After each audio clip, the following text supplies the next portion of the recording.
김현정의 뉴스쇼 CBS 라디오와 함께하고 계십니다. 저는 퇴근길 시사자키 정관용입니다. 청취자 여러분들이 지역의 온도를 막 보내주고 계세요. 근데 서울 아까 제가 26도라고 그랬더니 서울 26도는 될 것도 아닙니다. 여기 데프리카예요. 4402님. 낮에는요 살이 따가울 정도입니다. 그러셨고 유덕상님은 26도 서울은 시원하군요. 역시 이분도 대구 시민. 박하진님 포항입니다. 아침 6시에 28도로 시작합니다. 김권승님 지금 부산이요 28도입니다. 야 더워요 정말. 예. 변상욱 대기자 어서 오십시오. 네, 안녕하십니까. 더운 날은 어떻게 더위를 좀 피하십니까? 나만의 피서법? 대구 청취자분 얘기를 들으니까 얼마 전에 대구에서 어떤 아주머니가 옆에 사람한테 예. 지금 몇 도야? 그러니까 35도요. 그러니까요. 예. 이 아주머니가 대답하시는 말씀이 35도밖에 안 되는데 이렇게 더워. 35도인데 예, 왜 이러는 거야? 땀이 나는 그 거야? 안동이나 분지들은 엄청 찔 때 찌죠. 예. 그렇죠. 저는 뭐 되게 카페로 도망가서 카페에서 주로 일을 하고. 옛날에는 은행 많이 갔잖아요. 은행 가서 잡지 은행은 읽고. 요즘 눈치 많이 보입니다. 예, 그리고 재밌는 잡지도 별로 없습니다. 빨리 문 닫고. 예. 카페가 역시 앉아서 일하기는 훨씬 낫죠. 은행은 일을 할 수 없어서. 아니면 마트나 백화점 가서 쉬시는 분들도 계시더라고요. 그러면 자꾸 사 먹게 됩니다. 그래서 또 뭐 하나는 먹어줘야죠. 하루 종일 앉아 있으려면. 아유 정말 오늘도 덥습니다, 여러분. 네. 건강 잘 챙기시고요. 아까 제가 말씀드렸죠. 아예 냉수를 통에다가 담아가지고 나가세요. 예, 텀블러 같은 거에다가 물통에다가. 더운데 오늘 평양냉면 얘기를 가져오셨다고 들었습니다. 예, 평양냉면. 평양냉면 좋아하세요? 좋아하죠. 그러나 사실 가성비로 따지면 영양가나 뭐 이런 걸로 맛으로 따지면 너무 비쌉니다. 요새. 평양냉면은 왜 이렇게 비싸요? 원래 메밀값이 비싸서 그런지는 잘 모르겠습니다. 비쌉니다. 13,000원 막 이렇게 주고서 한 끼를 때우기는 너무 아깝습니다. 파는 곳이 많지 않아서 희귀해서 희소성 때문에 그런가? 좀 비싸요. 만드는 과정이 뭐 쉽진 않지만. 예. 근데 오늘 왜 갑자기 평양냉면 얘기해요? 일본 제국주의가 한반도를 강점해서 핍박하던 1920년대 예. 당시에 냉면은 최고의 별식이었습니다. 배달 음식하면 짜장면을 생각하시지만 그때는 배달 음식하면 다 냉면입니다. 예. 그러니까 이제 사람들이 많아지고 일하는 사람이 많아지는 거죠. 그러면 분업화됩니다. 예. 반죽꾼, 발대꾼은 면을 삶는 기술자고 예. 앞잡이는 면을 헹구는 사람. 앞잡이? 예. 왜 면을 헹구는 사람이야? 고명꾼은 이제 고기나 배, 무채 얻는 사람이고 홀서빙 담당이 있고 중머리라고 요 배달꾼입니다. 왜 배달꾼이 또 중머리라고 불렀습니다. 그때는. 중간에 뭔가 연결해 주는 사람 이런 뜻인가요? 그런데 1926년 1월 몇몇 평양냉면집 중머리 자전거 배달부 16명이 동맹파업을 벌입니다. 1926년에 예. 중머리 16명이 동맹파업을 해서 1급이 60전인데 최저임금에 못 미친다. 1원으로 올려달라. 먹고 살려면 1원은 줘야 된다. 이렇게 1급 1원. 예. 예. 이 파업에서 냉면 배달부들은 1급 1원을 쟁취합니다. 그래요? 예, 진짜. 3년 뒤인 1929년에는 평양시내 냉면 배달부 160명이 동맹파업을 벌입니다. 그러자 냉면집 주인 32곳에 사장님들이 모여갖고 평양면옥조합, 예. 당시 이름으로는 평양면미회라는 걸 만들어서 배달부 160명 전원을 해고시켜버립니다. 중머리 160명 전원을 네, 강경책으로 나섭니다. 냉면 배달이 평양 일대에 완전히 끊깁니다. 예. 시민들의 원성이 높아져갖고 평양경찰서가 나서가지고 중재를 해서 해결은 됩니다. 냉면 배달부들만 이렇게 파업 투쟁에 나섰던 거예요, 그 당시에? 1927년 기록 보면은 임중식 면옥이라는 그 평양 대동문 거리에 냉면집 좀 큰 게 있었는데 네. 하루 일과를 힘들게 끝나고 저녁 식사를 늦게 하는데 주인이 종업원한테 밥을 주는데 꽁꽁 얼은 밥을 준 거예요. 그것도 며칠 지나서 쉰 밥을. 예.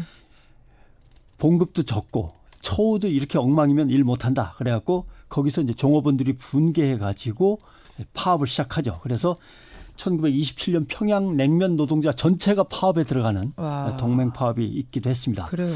냉면집 사장님들은 여기에 맞서서 블랙리스트를 만듭니다. 지금하고 비슷한 느낌도 좀 들어요. 사장에게 대드는 직공은 평양 어느 냉면집에서도 받아주지 않는 걸로. 만약에 블랙리스트에 있는 종업원을 기술이 좋다고 받아줬다가 들키면 벌금을 물리는 거예요. 담합을 깨는 주인이 있으면 벌금, 처벌. 그렇죠. 그러면서 그 이후로 1936년까지 10년 동안 평양뿐만 아니라 신의주, 원산 등등 모든 평양냉면집 노동자들의 쟁의투쟁이 계속 이어지죠. 그래요. 예. 근데 1920년대면 조선총독부 시절 아닙니까? 그렇죠. 이런 노동쟁이라는 게 가능했어요. 1921년부터 조선 노동자들의 동맹 파업이라는 게 계속 이어집니다. 그래요.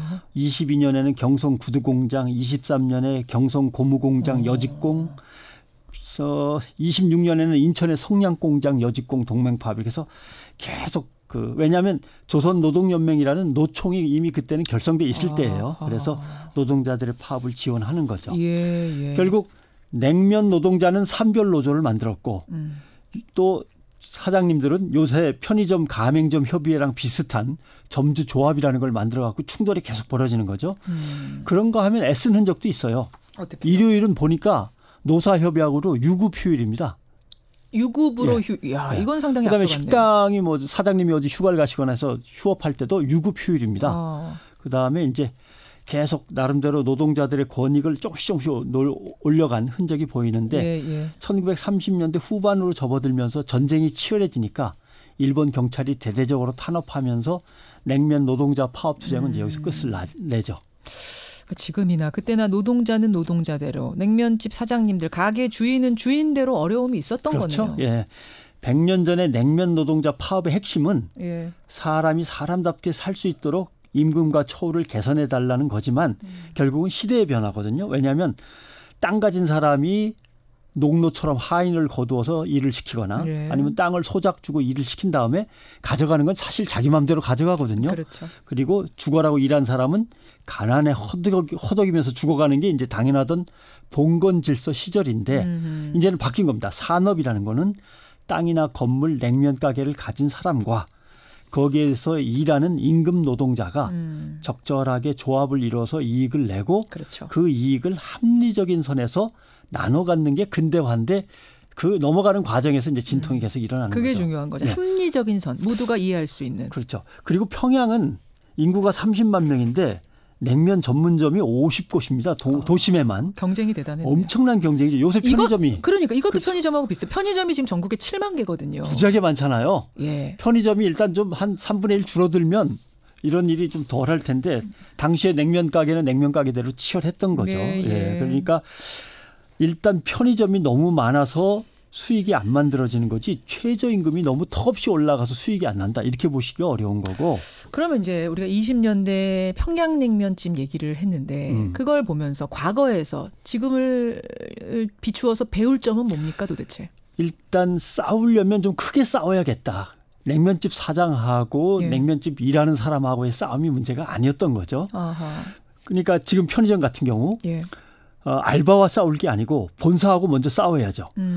매출에서 본사가 다 떼간 다음에 임대료, 인건비, 전기료를 내는 게 아니라 매출에서 임대료, 인건비, 전기료, 관리비를 다 제하고 남은 그걸 가지고 본사하고 편의점 주인하고 그때서 이제 나눠 가져야지 정상적인 이익 배분이 되는 건데 총 매출 이익에서 본사가 일단 왕창 다 떼간 다음에 거기서 인건비 주랴, 전기료 내랴, 뭐 임대료 내랴 하니까 편의점주가 너무 어렵고 알바생들을 최저임금 오르는 것도 겁이 나는 거죠. 그다음에 상가 임대차 같은 경우도 임차 상인 위주로 바꿔야 됩니다. 5년 계약이 아니라 10년 계약으로 일단 넉넉하게 장사할 수 있도록 확보해 주고 재계약, 계약 연장할 때도 건물주 위주로 하는 게 아니라 임차 상인이 우선권을 갖도록 바꾼다든가 이렇게 해서 나름대로 편의점주에 어느 정도 먹고 살 수 있는 길도 같이 터주면서 알바생의 최저임금 문제를 논의하는 건데 지금은 이상하게 알바생과 편의점주와의 싸움으로 자꾸 번지는 것 같아서 좀 을과 을의 전쟁을 바라보는 마음이 편치가 않습니다. 그렇습니다. 20년대 평양냉면집에서 배우는 지금의 상황. 변상욱 대기자 수고하셨습니다. 고맙습니다.